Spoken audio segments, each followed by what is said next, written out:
সৌদিতে প্রবাসী বাংলাদেশিদের জন্য ই-পাসপোর্ট সেবা কার্যক্রম উদ্বোধন করা হয়েছে।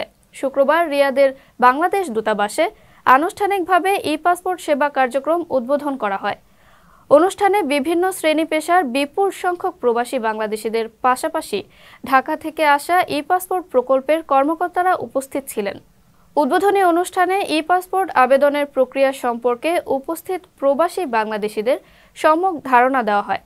জানানো হয়, আবেদনকারীরা 5 বছর বা 10 বছর মেয়াদের জন্য আবেদন করতে পারবেন। আবেদন পাওয়ার 1 মাসের মধ্যে ই-পাসপোর্ট সরবরাহ করা হবে। সভাপতির বক্তব্যে charge the affairs SM. Rakibullah বলেন, বাংলাদেশের 46তম মিশন হিসেবে সৌদি আরবে ই-পাসপোর্ট সেবা চালু করা হলো। তিনি জানান, ই-পাসপোর্ট সেবার জন্য দূতাবাসে 20টি বুথ স্থাপন করা হয়েছে। এছাড়া দূতাবাস বিভিন্ন শহরে কনসুলার পরিষেবা প্রদানের সময় ই-পাসপোর্টের আবেদন গ্রহণ করা হবে।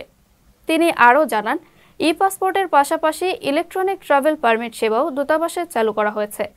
এছাড়া ই-পাসপোর্ট সম্পর্কে কোনো জিজ্ঞাসা থাকলে দূতাবাসের টোল ফ্রি নাম্বারে ফোন করে অথবা দূতাবাসের সংশ্লিষ্ট শাখায় সরাসরি যোগাযোগ করে উত্তর জানা যাবে। আকর্ষণীয় রেট ও দারুণ সব ডাটা বান্ডেল পেতে আজই ব্যবহার করুন ফ্রেন্ডলি সিম।